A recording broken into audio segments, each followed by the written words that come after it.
எபிரேயர் 11ஆம் அதிகாரத்திலே விசுவாசத்தை குறித்து எழுதப்பட்டிருக்கிறது.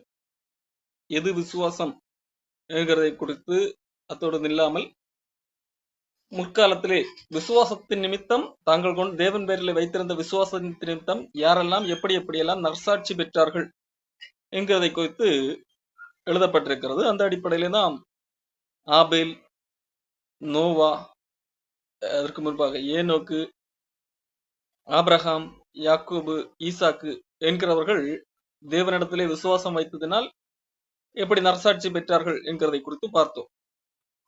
அந்த வரிசையிலே எபிரேய ஆசிரியர் கூறுகிற சிலர் எபிரேயர் 11ஆம் அதிகாரம் 23ஆம் வசனத்திலே சொல்லப்பட்டிருக்கு. மோசே பிறந்தபோது அவனுடைய தாய் தகப்பன்மார் அவனை அழகுள்ள பிள்ளை என்று கண்டு விசுவாசத்தினாலே ராஜாவினுடைய கட்டளைக்கு பயப்படாமல் அவனை 3 மாதம் ஒளித்து வைத்தார்கள் என்று சொல்லி இங்கே மோசேயுடைய பெற்றோர்களிடத்திலே இருந்த விசுவாசத்தை குறித்து எபிரேய ஆசிரியர் சொல்லுகிறார். மோசேயுடைய பெற்றோர்களை குறித்து அதிக அளவில் எல்லாம் வேதாகமத்திலே எழுதப்படவில்லை.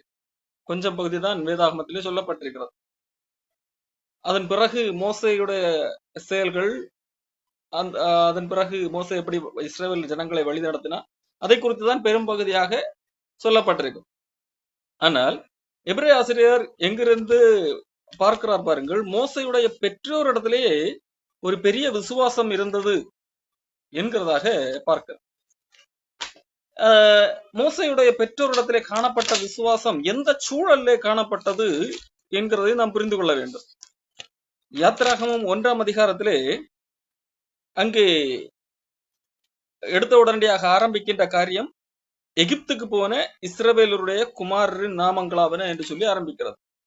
அதாவது ஆபிரகாம், அதைத் தொடர்ந்து ஈசாக்கு, அதைத் தொடர்ந்து யாக்கோபு, யாக்கோபுடைய ஒரு மகன் யோசேப்பு தன் சகோதரர்களால் குழியில் இறைக்கப்பட்டு இஸ்ரவேலரிடத்தில் விற்கப்பட்டு அதன் பிறகு எகிப்துக்கு போகிறான்.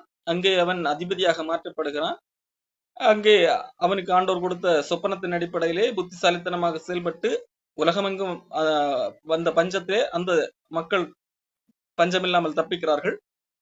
அப்படி பஞ்சம் வந்தபோது இங்கே யோசேப்புடைய பெற்றோர்கள் சகோதரர்கள் இருந்த இடத்திலும் பஞ்சம் வருகிறது. இவர்கள் உணவுக்காக சகோதரர்கள் அங்கே யோசேப்பிடத்திலே வருகிறார்கள். யோசேப்பு அவர்களை அடையாளம் கண்டு கொள்ளுகிறான். அதன் பிறகு முதல்ல சில விளையாட்டு விளையாடி விட்டு அதன் பிறகு உண்மையை அறிவிக்கிறான். அதன்படியாக யாக்கோபு ஒட்டுமொத்த சகோதரர்கள் எல்லாரையும் இங்கே எகிப்து தான் செழிப்பான தேசம் என்கிறபடியால் இங்கே அழைத்து கொண்டு வந்து இங்கே குடியமர்த்துகிறான். எகிப்திலே கோசேன் என்கின்ற ஒரு பகுதியிலே குடியமர்த்துகிறான். இப்படியாக யாக்கோபினுடைய கடைசி நாட்களிலே யாக்கோபுடைய ஒட்டுமொத்த பிள்ளைகளும் பேர பிள்ளைகளும் எல்லாருமாக எகிப்திலே குடியேறுகிறார். அதைத்தான் இங்கே யாத்திராகமம் 1ஆம் அதிகாரத்திலே யாரெல்லாம் அப்படி வந்தார்கள் என்று சொல்லி அந்த பட்டியலை போட்டு அங்கே ஆரம்பிக்கிறது யாத்திராகமம் 1ஆம் அதிகாரம்.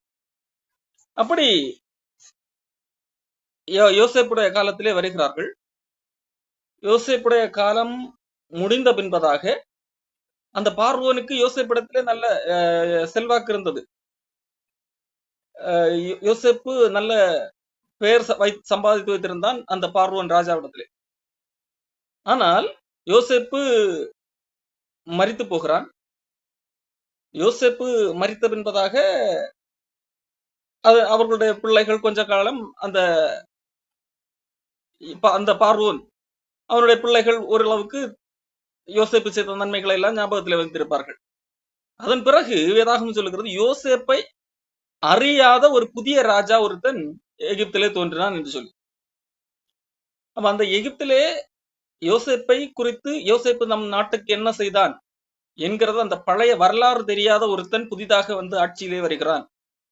அவனுக்கு எந்த வரலாறும் இந்த நாடு எப்படி உருவானது, இந்த நாடு ஒரு காலத்திலே பஞ்சத்திலே அழிந்து போக வேண்டியது, அந்த நாட்டை யார் எப்படி காப்பாற்றினார்கள் என்கிற எந்த வரலாறும் தெரியாத ஒருத்தன் வருகிறான். வந்து பார்க்கும்போது இஸ்ரவேல் மக்கள் இங்கே பெருகி காணப்படுகிறார்கள்.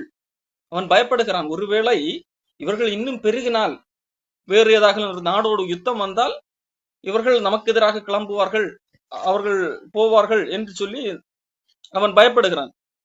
அதை குறித்து யாத்திராகம் 1ஆம் அதிகாரத்திலே சொல்லப்பட்டிருக்கிறது. 8ஆம் வசனத்திலிருந்து படிக்கிறேன். யோசேப்பை அறியாத புதிய ராஜன் ஒருவன் எகிப்திலே தோன்றினான். அவன் தன் ஜனங்களை நோக்கி, இதோ இஸ்ரவேல் புத்திரராகிய ஜனங்கள் நம்மிலும் ஏராளமானவர்களும் பலத்தவர்களுமாயிருக்கிறார்கள். அவர்கள் பெருகாதபடிக்கும் ஒரு யுத்தம் உண்டானால் அவர்களும் நம்முடைய பகைஞரோட கூடி நமக்கு விரோதமாக யுத்தம் பண்ணி தேசத்தை விட்டு புறப்பட்டு போகாதபடிக்கும் நாம் அவர்களை குறித்து ஒரு உபாயம் பண்ண வேண்டும் என்றான். இப்போ ஒரு தந்திரம், உபாயமான ஒரு தந்திரம், நம்ம ஒரு சாதுரியமாக யோசிக்க வேண்டும் என்று சொல்லி ஒரு திட்டம் எடுக்கிறான். என்ன திட்டம்? அவர்களை அடிமைப்படுத்த வேண்டும், அவர்களை எப்பவும் கடுமையான வேலையிலே அழுத்தி வைத்திருக்க வேண்டும், அவர்கள் சுதந்திரமாக சிந்திப்பதற்கு அவர்களை விடக்கூடாது, அவர்களை நமக்கு கீழாக ஒரு அடிமை போல வைத்திருக்க வேண்டும். அதற்கு என்ன செய்யலாம்? அதிகமான வேலைகளை கொடுக்க வேண்டும், அதிகமான அவர்கள் எப்பொழுதும் இந்த வேலையை குறித்து மட்டும்தான் சிந்திக்க வேண்டும் என்கிற அடிப்படையிலே அவன் உபாயம் பண்ணுகிறான். அந்தபடி அவர்களை சுமை சுமக்கிற வேலையினால் ஒடுக்கும்படிக்கு அவர்கள் மேல் விசாரணைக்காரரை வைத்தார்கள். அப்பொழுது அவர்கள் பார்வோனுக்காக பித்தோம், ராமசேஸ் என்னும் பண்டசாலை பட்டணங்களை கட்டினார்கள். பாருங்கள், அங்கே ஒரு வேலை, பார்வோனுக்காக பெரிய ஒரு பண்டசாலை பட்டணத்தை கட்டுகிற அளவிற்கு வேலையை இஸ்ரவேல் மக்கள் செய்கிறார்கள். ஆனாலும் அவர்கள் அப்படி அடுக்கப்பட்டார்கள். அவர்கள் மக்கள் தொகையிலே பெருகி கொண்டேதான் போகிறார்கள். அவர்கள் இனப்பெருக்கம் செய்து பெருகுகிறவர்களாக காணப்பட்டார்கள். ஆகவே மறுபடியும் அவனுக்கு எரிச்சல் வருகிறது. இப்பொழுது என்னது? அவர்கள் திரளாக பெருகினால் ஒரு காலத்திலே என்னது? அடிமைத்தனத்திலிருந்து பொங்கி நமக்கு வருவார்கள் என்கின்ற ஒரு பயம் அவனுக்கு இருக்கிறது. எகிப்தியர் இஸ்ரவேல் புத்திரரை கடுமையாய் வேலை வாங்கினார்கள். சாந்தும் செங்கலுமாகிய இவைகளை செய்யும் வேலையினாலும் வயலில் செய்யும் சகலவித வேலையினாலும் அவர்களுக்கு அவர்கள் ஜீவனையும் கசப்பாக்கினார்கள். அவர்களை கொண்டு செய்வித்த மற்ற எல்லா வேலைகளிலும் அவர்களை கொடுமையாய் நடத்தினார்கள். பாருங்கள், மிக வேலையை கொடுமையாக்குகிறான். அதை தொடர்ந்து இவர்களுடைய மக்கள் தொகையை கட்டுப்படுத்த வேண்டும் என்று சொல்லி அவர்களிடத்திலே மருத்துவம் பார்க்குகிற 2 பெண்களை வரவழைத்து அவர்கள் ஆண் பிள்ளையை பெற்றால் அவர்களை உடனடியாக கொன்றுவிட வேண்டும் என்று சொல்லி கட்டளையும் விடுகிறார். காரணம் என்னது? ஒருவேளை இப்படியே பெருகி போன்றால் நாளடைவிலே அதிக ஆண்கள் பெருகினால் ஆண்கள் தானே யுத்தம் செய்வார்கள் அந்த காலகட்டத்திலே. ஆகவே ஆண்கள் பெருகக்கூடாது என்கிற அடிப்படையிலே இப்போ ஏற்கனவே திரளான மக்கள் பெருகிவிட்டார்கள், இனி அவர்கள் பெருகக்கூடாது என்கின்ற காரணத்துக்காக அவர்களை கொல்ல தீர்மானிக்கிறார். அவர்கள் தேவனுக்கு பயந்ததினால் கொல்லாமல் காப்பாற்றி விடுகிறார்கள். இப்பொழுது அவன் சட்டம் இயற்றுகிறான், ஒரு சட்டம் இயற்றுகிறான் ராஜா. 22ஆம் வசனம், பார்வோன் சட்டம் போடுகிறான், பிறக்கும் ஆண் பிள்ளைகளை எல்லாம் நதியிலே போட்டு விடவும் பெண் பிள்ளைகளை எல்லாம் உயிரோட வைக்கவும் தன் ஜனங்கள் எல்லாருக்கும் கட்டளையிட்டான். எல்லாருக்குமே கட்டளை கொடுக்கிறான். என்ன கட்டளை? பிறக்கும் ஆண் பிள்ளைகளை எல்லாம் நைல் நதியிலே போட வேண்டும் என்கிற ஒரு கட்டளை. இது ராஜ கட்டளை. இதுதான் அந்த சிச்சுவேஷன். இந்த காலகட்டத்திலே தான் லேவி கோத்திரம், யாக்கோபுடைய மகன் லேவி, அந்த லேவி குடும்பத்திலே ஒருத்தன் லேவியின் குமாரத்திகள் ஒருத்தியை விவாகம் பண்ணினான். அந்த ஸ்திரீ கர்ப்பவதியாகி ஒரு ஆண் பிள்ளையை பெற்று அது அழகுள்ளது என்று கண்டு அதை 3 மாதம் ஒளித்து வைத்தார். பாருங்கள், ராஜா ஒரு கட்டளை கொடுத்திருக்கிறார். பிறந்தது ஆண் பிள்ளை என்று கண்டால் நீங்கள் என்ன செய்ய வேண்டும்? நதியிலே போட்டு கொன்று விட வேண்டும். ஆனால் இவர்கள் என்ன செய்கிறார்கள்? அது அழகுள்ளது, அழகுள்ள குழந்தை என்று சொல்லி கொல்ல மனமில்லாமல் அதை உயிரோட வைத்தார்கள். நதியிலே போடவில்லை, ஒளித்து வைத்தார்கள். அப்போ அதாவது ராஜ கட்டளையை மீறி இருக்கிறார்கள். அரசாங்க கட்டளையை மீறி இந்த காரியத்தை செய்கிறார்கள். இதைத்தான் எபிரேய ஆசிரியர் எழுதுகிறார். இவர்கள் விசுவாசத்தினால்தான் இந்த காரியத்தை செய்தார்கள் என்பதாக. இது எப்படி இதிலே விசுவாசம் வந்தது என்று யோசிக்க வாய்ப்பு உண்டு. குழந்தை ஒரு அழகாக இருக்கிறது, பார்ப்பதை கொல்வதற்கு மனமில்லை, ஆகவே உயிரோடு வைத்தார்கள். இதற்கும் விசுவாசத்திற்கும் என்ன சம்பந்தம் என்று கேள்வி வர வாய்ப்பு உள்ளது.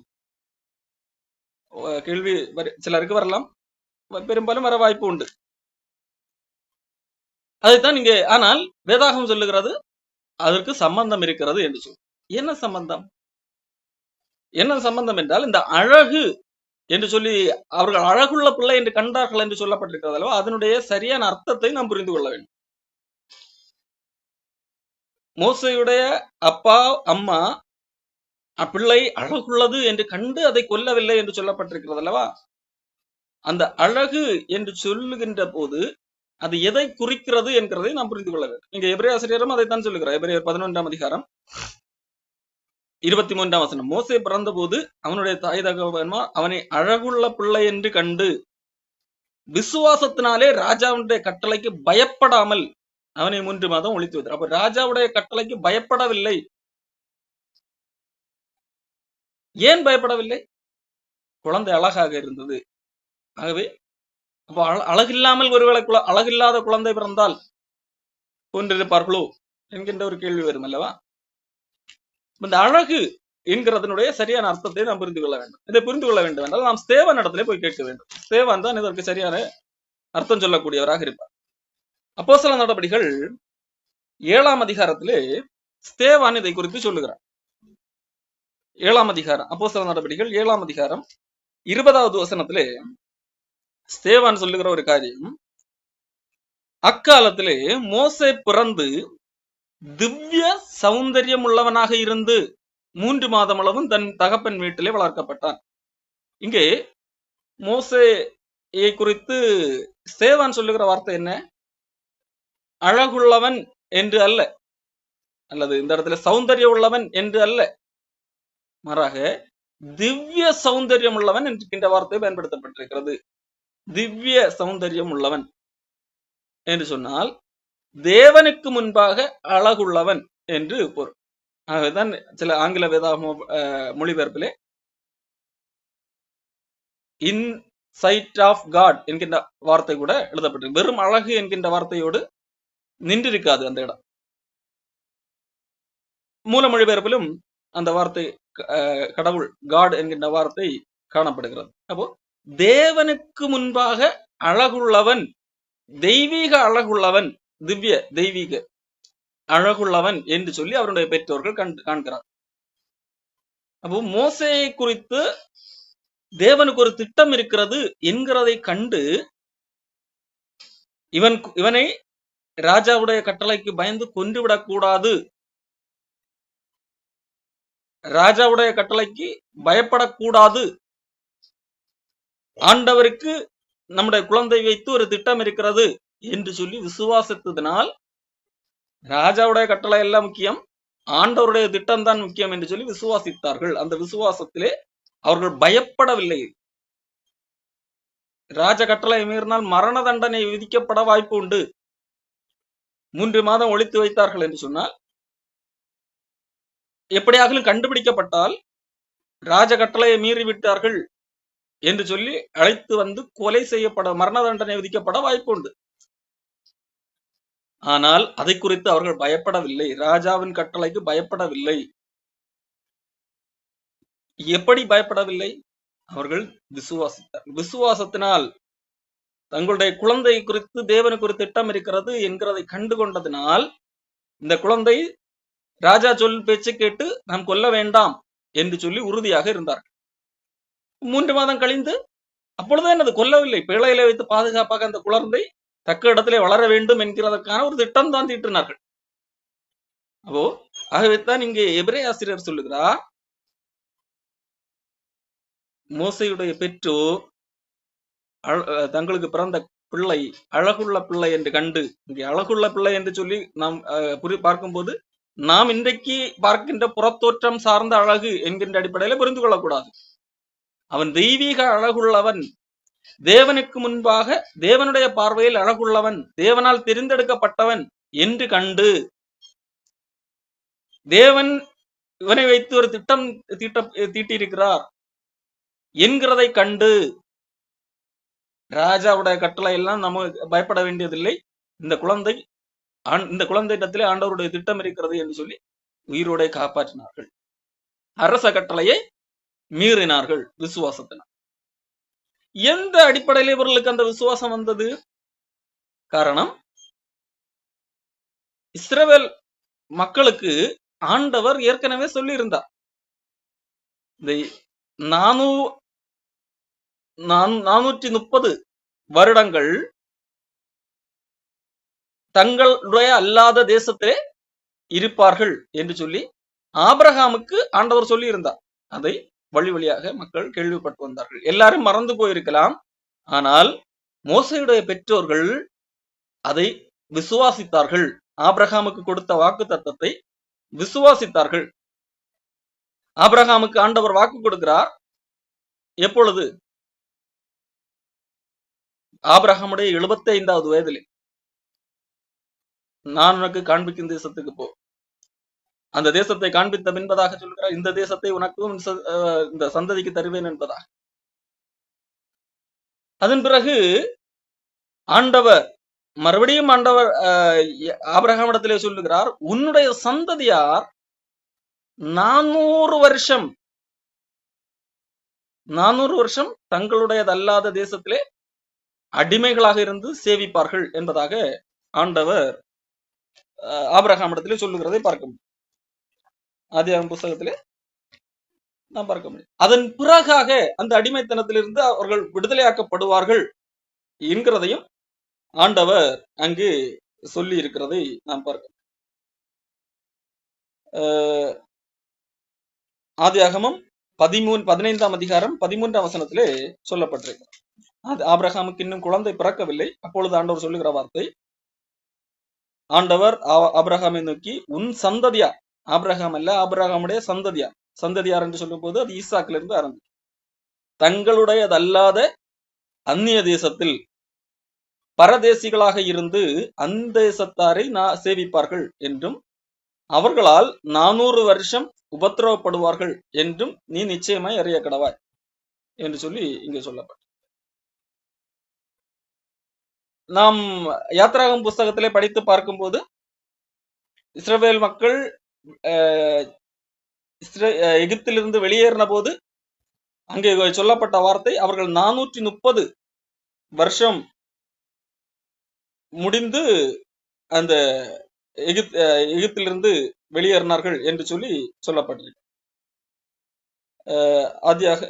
யாத்ராகமம் புஸ்தகம் 12ஆம் அதிகாரம் 40-41 வசனம். இஸ்ரவேல் புத்திர எகிப்திலே குடியிருந்த காலம் 430 வருஷம். யாத்ராகமம் 12:41 430 வருஷம் முடிந்த அன்றைய தினமே கர்த்தருடைய சேனைகள் எல்லாம் எகிப்து தேசத்திலிருந்து புறப்பட்டது என்பதாக சொல்லப்பட்டது.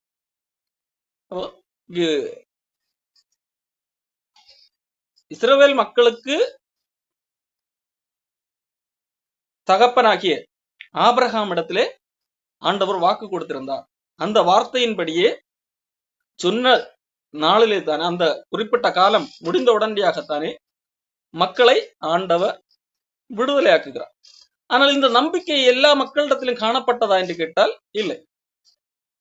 ஆனால் எபிரேயர் சொல்லுகிறார், மோசேயுடைய பெற்றோர்களிடத்திலே அந்த விசுவாசம் இருந்தது, விசுவாசித்தார்கள். தேவன் சொன்னதை, ஆபிரகாம் இடத்திலே சொன்னதை விசுவாசித்தார்கள். ஒரு குழப்பம் இருக்குதானே, இஸ்ரவேல் மக்கள் 400 வருஷம் எகிப்திலே இருந்தார்களா, 430 வருஷம் எகிப்திலே இருந்தார்களா என்று சொல்லி அதை குறித்து விரிவாக வேண்டுமானால் இன்னொரு நாள் தெளிவாக சொல்லலாம். இஸ்ரவேல் மக்கள் 400 வருஷம் எகிப்திலே இருக்கவில்லை, 430 வருஷமும் எகிப்திலே இருக்கவில்லை.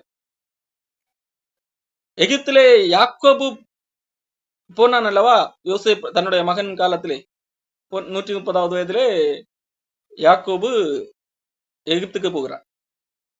அந்த நாளிலிருந்து இஸ்ரவேல் மக்கள் எகிப்திலே ஒட்டுமொத்தமாக இருந்தது வெறும் 215 ஆண்டுகள் தான். 215 ஆண்டுகள்ல யோசேப்பு வாழ்ந்தது. அதன் பிறகு கொஞ்சம் நாட்கள் எப்படியும் அந்த ராஜாக்கள் எல்லாம் தெரிந்தவர்கள் இருந்திருப்பார்கள். அப்படி ஒரு 100 வருடம் போயிருந்தாலும் அதிகபட்சமாக ஒரு 100 வருடம் அல்லது 115 வருடம் தான் யோசேப்பை அறியாத ஒரு அரசன் வந்து அவர்களை கொடுமைப்படுத்துகிற அளவுக்கு நடத்தியிருப்பார். அது வரைக்கும் எல்லாம் அந்த கொடுமைத்தனம் எல்லாம் இல்லை. அவர்கள் இஸ்ரவேல் மக்கள் கொடுமைத்தனம் அனுபவித்தது ஒரு சொற்ப காலம்தான். 400 வருஷமும் அவர்கள் கொடுமை அனுபவித்தார்கள் என்றெல்லாம் இல்லை. அந்த ஆண்டுகளை கணக்கிடும் போது நாம் அறிந்து கொள்ள முடியும். இப்படியெல்லாம் இந்த 430 வருடங்கள் எதை குறிக்கிறது என்கிறதை நாம் பார்க்க வேண்டும். இங்கே சொல்லப்பட்டிருக்கிறது அல்லவா, யாத்ராகம புஸ்தகத்திலே 12ஆம் அதிகாரத்திலே இஸ்ரவேல் புத்திரர் எகிப்திலே குடியிருந்த காலம் 430 வருஷம் என்று சொல்லி. அது எகிப்திலே மட்டும் குடியிருந்த காலம் அல்ல, இஸ்ரவேல் புத்திரர் எகிப்திலும் கானாலும் குடியிருந்த காலம் 430 வருஷம். இங்க எகிப்து என்று எழுதப்பட்டிருந்தாலும் இஸ்ரவேல் மக்களுக்கு அது சரியாகவே விளங்கி இருந்தது, எகிப்திலும் கானானிலும் என்று சொல்லி. இதே வேதாகம் செப்துஜென்ட் கிரேக்க மொழிபெயர்ப்பிலே மொழிபெயர்த்தார். அப்படி அந்த மொழிபெயர்ப்பிலே எகிப்து மற்றும் கானான் என்று சொல்லி இரண்டையும் சேர்த்துதான் அங்கே சொல்லப்பட்டது. அப்போ இது 430 வருஷம் என்று சொல்லப்படுவது எந்த நாளிலிருந்து எந்த நாள் வரை என்பதை நாம் புரிந்து கொள்ள வேண்டும் என்றால், ஆபிரகாம் 75வது வயதிலே ஆபிரகாமுக்கு ஆண்டவர் வாக்குத்தத்தம் பண்ணுகிறார் அல்லவா, அந்த 75வது வயதிலிருந்து, ஆபிரகாமுடைய 75வது வயதிலிருந்து இஸ்ரவேல் மக்கள் எகிப்திலிருந்து புறப்பட்டு போய் ஆண்டவரிடத்திலிருந்து மோசே வழியாக கட்டளை பெற்றுக் கொள்கிறார்கள் அல்லவா, அந்த நாள் அதான் 430 வருஷம். ஒட்டுமொத்த ஆபிரகாமிலிருந்து எகிப்திலிருந்து வெளியேறுகிற ஒட்டுமொத்த வருஷம் தான் 430. இது எப்படி சொல்லுகிறேன் என்று சொன்னால், பவுல் அப்போஸ்தலன் சொல்லுகிறார். கலாத்தியர் 3ஆம் அதிகாரம் 16ஆம் வசனத்திலிருந்து பாருங்க. கலாத்தியர் 3:16, ஆபிரகாமுக்கும் அவனுடைய சந்ததிக்கும் வாக்கு தத்தங்கள் பண்ணப்பட்டன. ஆபிரகாமுக்கு முதல் வாக்கு தத்தம் எங்கே பண்ணப்பட்டது? அவனுடைய 75வது வயதிலே பண்ணப்பட்டது. உன் சந்ததிக்கு என்று சொல்லலாம், ஒருவனை குறித்து, அந்த சந்ததி கிறிஸ்துவை. சரி, 17ஆம் வசனம், ஆதலால் நான் சொல்லுகிறது என்னவெனில், பவுல் சொல்லுகிறது என்னவென்றால், கிறிஸ்துவை முன்னிட்டு தேவனால் முன் உறுதி பண்ணப்பட்ட உடன்படிக்கையை, கிறிஸ்துவை முன்னிட்டு முன் உறுதி பண்ணப்பட்ட, ஆபிரகாம் இடத்திலே முன் உறுதி பண்ணப்பட்ட உடன்படிக்கை எத்தனாவது வயதிலே முன் உறுதி பண்ணப்பட்டது? ஆபிரகாமுடைய 75வது வயதிலே கிறிஸ்துவை முன்னிட்டு ஆபிரகாம் இடத்திலே ஒரு உடன்படிக்கை முதலாக உறுதி பண்ணப்பட்டது. அந்த உடன்படிக்கையை 430 வருஷத்துக்கு பின்பு உண்டான, அப்போ அந்த உடன்படிக்கை உறுதி பண்ணப்பட்ட நாளிலிருந்து 430 வருஷத்துக்கு பின்பு உண்டான நியாயப்பிரமாணமானது. அப்போ இந்த 430 வருஷம் என்பது எதிலிருந்து ஆரம்பிக்கிறது? ஆபிரகாமுக்கு ஆண்டவர் உடன்படிக்கை பண்ண அந்திலிருந்து 430 வருஷம் கழித்து ஆண்டவர் மோசே வழியாக நியாயப்பிரமாணம் கொடுக்கிறார். அதாவது இஸ்ரவேல் எகிப்திலிருந்து புறப்பட்டு போய் நியாயப்பிரமாணத்தை பெற்றுக் கொள்கிறார் ஒரே வருடத்திலே. அப்போ ஆபிரகாமுடைய 75வது வயதிலிருந்து இஸ்ரவேல் மக்கள் எகிப்திலிருந்து வெளியேறி நியாயப்பிரமாணத்தை பெற்றுக் கொள்ளுகிறார். அது வரைக்கும் தான் 430 வருடமே தவிர, எகிப்திலே இருந்த ஒட்டுமொத்த காலம் 430 வருடம் என்பதாக புரிந்து கொள்ளக்கூடாது. அப்போ இன்னொரு இடத்துல 400 வருடம் என்று சொல்லப்பட்டிருக்கிறது அல்லவா, 400 வருடங்கள் என்று சொல்லி ஆண்டவர் ஆபிரகாம் இடத்திலே சொல்லுகிறார். ஆபிரகாம் இடத்துல என்ன சொல்லுகிறார்? தெளிவாக படிக்க வேண்டும்.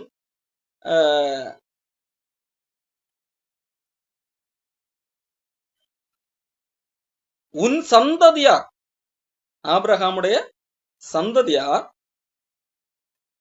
தங்களுடையது அல்லாத தேசத்திலே அடிமைகளாக இருக்கிற காரியத்தை குறித்து சொல்லப்பட்டிருக்கிறது. உபத்திரவப்படுவார்கள் என்று நிச்சயமா அறிய கடவாய். ஆபிரகாமை தவிர்த்து விட்டு சொல்லப்பட்டிருக்கிறது. ஆபிரகாமுடைய சந்ததி எங்கிருந்து ஆரம்பிக்கும்? ஈசாக்கிலிருந்து இருந்து ஆரம்பிக்கும். ஈசாக்கு தங்களுடைய ஈசாக்கிலிருந்து துன்பப்படுகிற காலம் எப்பொழுது ஆரம்பிக்கிறது என்று சொன்னால், ஆதியாகமம் புஸ்தகத்திலே ஈசாக்கு பிறந்த பிறகாக ஒரு சம்பவம் நடக்கும்.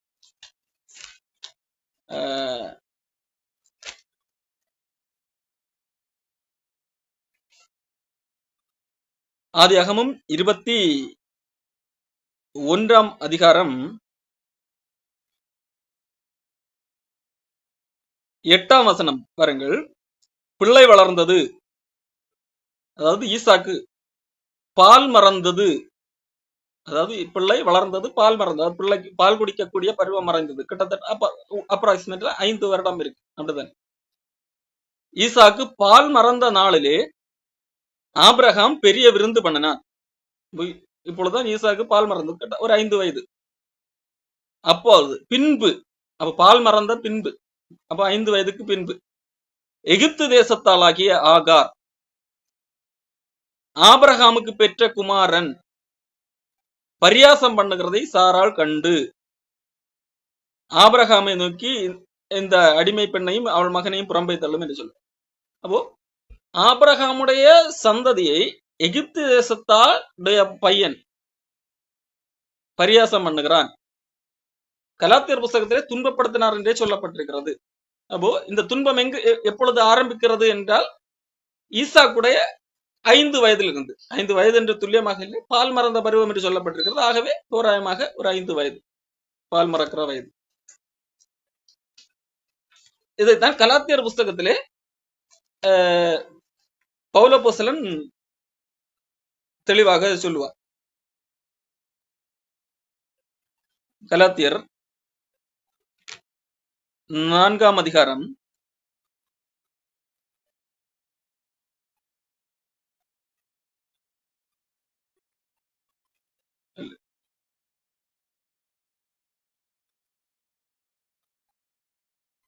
23வது வசனம்.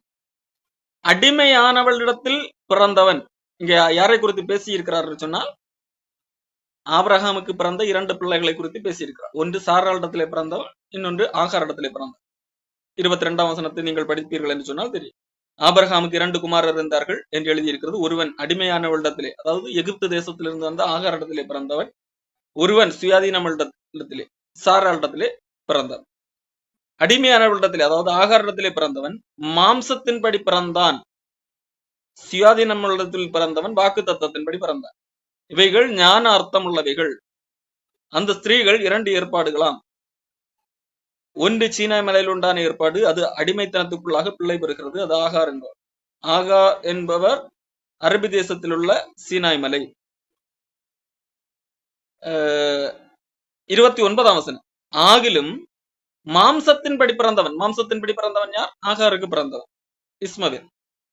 ஆவியின்படி பிறந்தவனை ஈசாக்கை அப்பொழுது துன்பப்படுத்தினதை போல, அப்போ ஈசாக்கை இஸ்மவேல் துன்பப்படுத்தினான். அங்கே நாம் ஆதியாகமத்திலே பரியாசம் பண்ணுகிறார் என்று சொல்லப்பட்டு இருந்தாலும் இங்க என்ன சொல்லப்பட்டிருக்கு? துன்பப்படுத்தினான் என்று சொல்லப்பட்டிருக்கிறது. துன்பப்படுத்தினது போல இப்பொழுது நடந்து வருகிறது என்று சொல்லப்பட்டிருக்கு. அப்போ இந்த துன்பம் என்கிறது எப்பொழுது இருந்து ஆரம்பிக்கிறது? சிம்பாலிக்காக ஈசாக்குடைய 5 வயதிலிருந்து ஆரம்பிக்கிறது. அதைத்தான் ஆண்டவர் சொல்ல, உன்னுடைய சந்ததியா 400 வருடம் தங்களுடையதல்லாத தேசத்திலே அடிமைகளாக இருந்து அவர்களை சேவிப்பார்கள், துன்பப்படுவார்கள் என்பதாக சொல்லப்பட்டிருக்கு. இது எந்த காலத்திலிருந்து ஆரம்பிக்கிறது? இது 400 வருடம். 400 வருடம் என்று சொல்லும் போது ஈசாக்குடைய 5 வயதிலிருந்து ஆரம்பிக்கிறது. ஏற்கனவே பார்த்தோம், ஆபிரகாமுடைய 75வது வயதிலிருந்து நியாயப்பிரமாணம் கொடுக்கப்படுகிற அந்த காலம் வரைக்கும் 430 வருடங்கள். ஆபிரகாமுக்கு ஈசாக்கு பிறக்கிறது எத்தனாவது வயதிலே? 100வது வயதிலே. அப்போ அதுல 25 வருடங்கள் கழிந்து விட்டது. அடுத்து ஈசாக்கு பால் மறந்த பின்புதான் துன்பம் வருகிறது. பால் மறக்கிறது தோராயமாக 5 வயது என்று வைத்துக் கொண்டால் அதிலும் 5 வருடங்கள் கழிந்து விட்டது. 25 பிளஸ் 5 30 வருடங்கள் கழிந்து விட்டது. 430 மைனஸ் 30 எத்தனை? 400. இதைத்தான் ஆண்டவர் ஆபிரகாமிடத்திலே சொல்லியிருக்கிறார். ஆகவே இந்த காரியங்கள், அதாவது ஆபிரகாமுக்கு வாக்கு கொடுத்ததிலிருந்து 430 வருடங்கள், அல்லது ஆபிரகாமுடைய மகன் துன்பம் எகிப்தில் உள்ள இடத்திலே பிறந்த மகனிடத்திலிருந்து துன்பம் அனுபவித்ததிலிருந்து 400 வருடங்கள் துன்பம். அது முடித்து ஆண்டவர் ஒரு விடுதலையை கொடுக்க போகிறார் என்று சொல்லி ஆண்டவர் ஆபிரகாமிடத்திலே சொல்லி இருந்தார். இதை பல இஸ்ரவேல் மக்கள் மறந்து போனார்கள். ஆனால் யார் மறக்கவில்லை என்றால் மோசேயுடைய பெற்றோர் மறக்கவில்லை. ஆகவே தான் அவர்கள்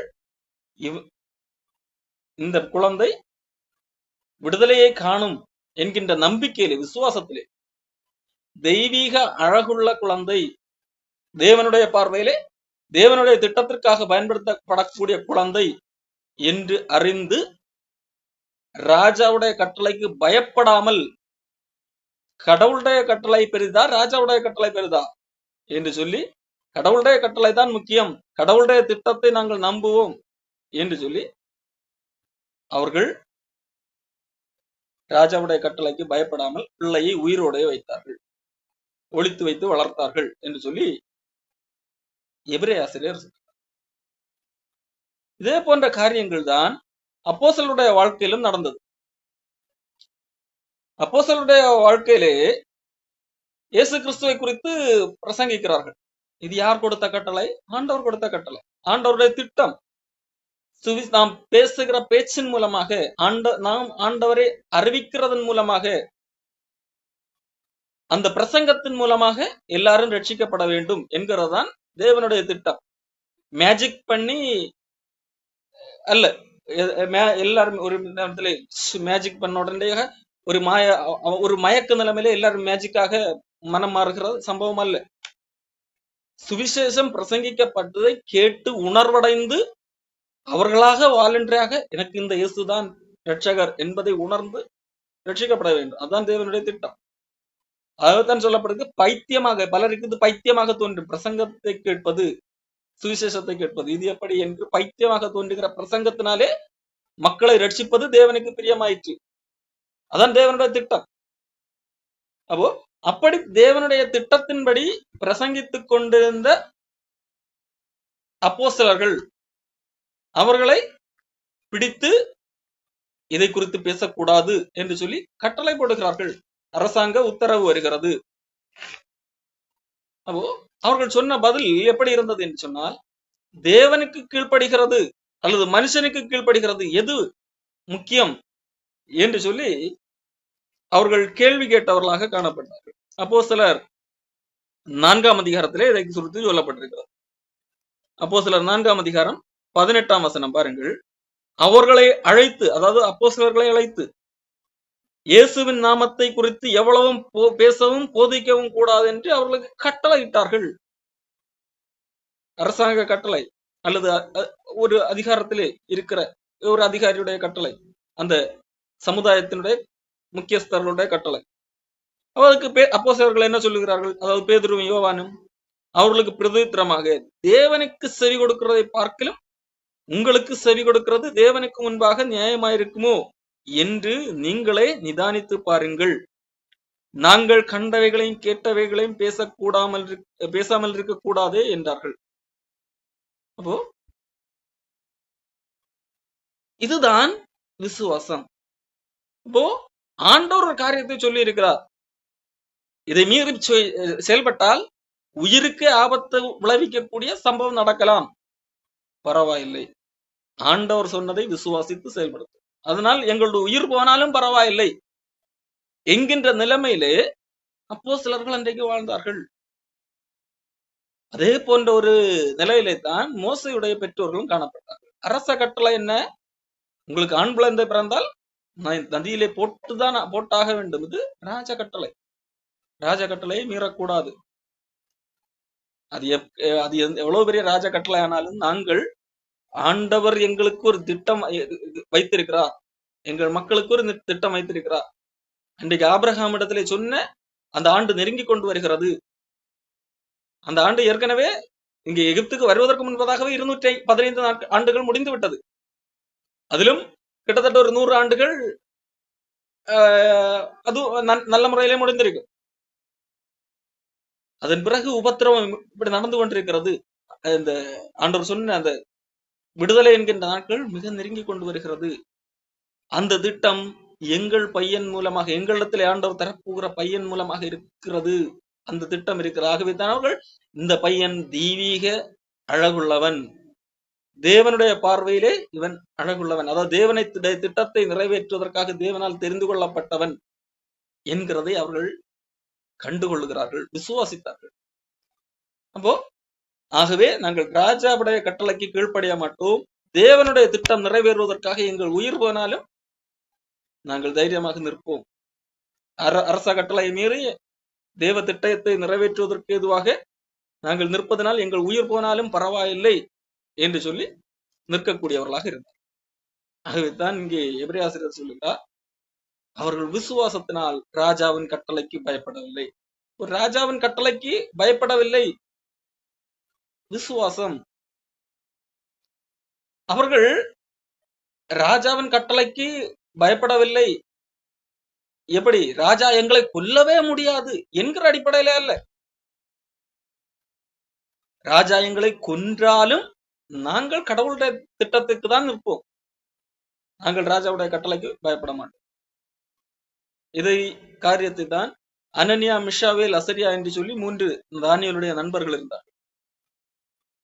அவர்கள் இதே காரியத்தை தான் சொன்னார். எங்கள் தேவன் எங்களை இதிலிருந்து விடுவிப்பார், விடுவிக்க வல்லவர். ஆனால் அவர் விடுவிக்காமற் போனாலும் நீர் சொல்லுகிற இந்த கட்டளை எங்களால் நிறைவேற்ற முடியாது. இது தேவனுக்கு எதிரான ஒரு கட்டளை, ராஜ கட்டளை தான், ஆனால் அது தேவனுக்கு எதிரான ஒரு கட்டளை. ஆகவே நீர் சொன்ன இந்த நிறுத்தின இந்த சிலையை பணிவது முடியாத ஒரு காரியம். ஆண்டவர் எங்களை விடுவிக்காமற் போனாலும் நாங்கள் ஆண்டவரிடத்திலே தான் விசுவாசமாக. ஆண்டவர் ஏற்கனவே எங்களுக்கு சொல்லி இருக்கிறார், என்ன என்று உங்களுக்கு வேறொரு தேவர் வேண்டாம் என்று சொல்லி தெளிவாக சொல்லியிருக்கார். ஆண்டவரைத்தான் நாங்கள் நம்புகிறோம். அவர் விடுவிக்கவில்லை என்றாலும் நாங்கள் அவரைத்தான் நம்புவோம். இந்த பூமியிலே தான் விடுவிக்கவில்லை என்றாலும் அது இந்த பூமியிலே தான். அதன் பிறகு பூமியை தாண்டி பெரிய வாழ்க்கை இருக்கிறது என்கின்ற ஒரு விசுவாசம். அப்போ ராஜாவின் கட்டளைக்கு பயப்படவில்லை என்று சொல்லி மோசையுடைய பெற்றோர்களை குறித்து எபிரேயர் சொல்றார். அதே போல வரலாற்றிலே பல மனிதர்கள் இதே போல ராஜாவின் கட்டளைக்கு தேவனுக்கு விரோதமாக செயல்பட தூண்டுகிற காரியங்களுக்கு எதிர்த்து நின்றார்கள். விசுவாசத்தினால் அவைகளுக்கு ஒத்து ஊதவில்லை அல்லது அவர்களுக்கு அடிபடிந்து போகவில்லை. அப்படிப்பட்ட விசுவாசம் உடையவர்களாய் பயப்படாமல் ஆண்டவருக்காக வாழ்வோம்.